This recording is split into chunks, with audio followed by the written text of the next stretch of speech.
Paneer butter masala ಹೇಗೆ ಮಾಡೋದಂತ ನೋಡ್ಕೊಳ್ಳೋಣ. 3 ಈರುಳ್ಳಿ ಕಟ್ ಮಾಡಿ ಹಾಕ್ಕೊಂಡಿದ್ದೀನಿ ಸ್ಕ್ವೇರ್ಸ್ ಆಗಿ, ಇಲ್ಲ ಶಾಲಟ್ಸ್ ಕೂಡ ಹಾಕ್ಕೋಬೋದು. ಆ್ಯಂಡ್ ಗುಂಟೂರು ಮೆಣಸಿನ್ಕಾಯಿ ಖಾರಕ್ಕೆ ಒಂದು 4-5, ಆ್ಯಂಡ್ ಟೊಮ್ಯಾಟೊ 2, ಮತ್ತು ಕ್ಯಾಶ್ಯೂ ನಟ್ಸ್ 110 ಹಾಕ್ಕೊಂಡಿದ್ದೀನಿ. 4 ಇಂಗ್ರೀಡಿಯೆಂಟ್ಸ್ನ ಫ್ರೈ ಮಾಡಿ ಮಿಕ್ಸಿ ಜಾರ್ಗೆ ಹಾಕ್ಕೊಂಡು ಫೈನ್ ಪೇಸ್ಟ್ ಮಾಡ್ಕೊಳ್ಳಿ.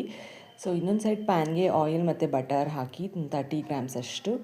ಈಗ ಎಲ್ಲ ಸ್ಪೈಸಸ್ ಆ್ಯಡ್ ಮಾಡ್ತಾಯಿದ್ದೀನಿ ಸೈಡಲ್ಲಿ ಕೊಟ್ಟಿರೋ ಹಾಗೆ.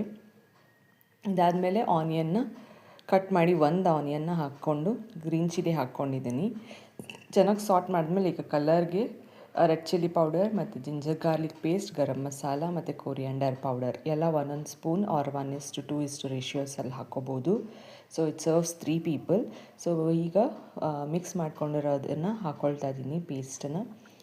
ಕಸೂರಿ ಮೇಥಿ ಒಂದು ಸ್ವಲ್ಪ ಹಾಕಿ ಸಾಲ್ಟ್ ಹಾಕ್ಕೊಳ್ಳಿ. Very easy butter masala hotel ಸ್ಟೈಲಲ್ಲೇ ಇರುತ್ತೆ. ಇವಾಗ 200 ಗ್ರಾಮ್ಸ್ ಅಷ್ಟು ಪನ್ನೀರನ್ನ ಸ್ಕ್ವೇರಾಗಿ ಕಟ್ ಮಾಡ್ಕೊಂಡ್ರೆ ಅದನ್ನು ಆ್ಯಡ್ ಮಾಡಿಕೊಂಡು ಫ್ರೆಶ್ ಕ್ರೀಮ್ ಹಾಕ್ಕೊಂಡು ಒಂದು 5-10 ಮಿನಿಟ್ಸ್ ಅಷ್ಟು ಬಾಡಿಸ್ಕೊಂಡ್ರೆ ಇದು ರೆಡಿ ಆಗಿರುತ್ತೆ. ಚಪಾತಿಗೆ, ಪೂರಿಗೆ ಎವ್ರಿ ಟೈಮ್ ಹೋಟೆಲ್ಗೆ ಹೋಗಬೇಕಂತ ಇಲ್ಲ, ಮಾಡ್ಕೊಂಡು ತಿನ್ಬೋದು.